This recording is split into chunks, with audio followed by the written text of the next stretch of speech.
हमने पहले क्लास में पढ़ा था कि आत्मा का अध्ययन जहाँ पर हमने इसको खत्म किया था। दूसरा है इसका जो पहला निकल करके आया था आत्मा का विज्ञान,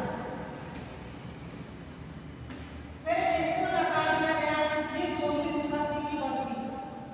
इसके पश्चात जो दूसरा नाम इसको दिया गया था वो था मन या मस्तिष्क का विज्ञान, मस्तिष्क का विज्ञान। और तीसरा ये 17वीं शताब्दी में, फिर इसके पश्चात मन और मस्तिष्क इसकी कंडीशन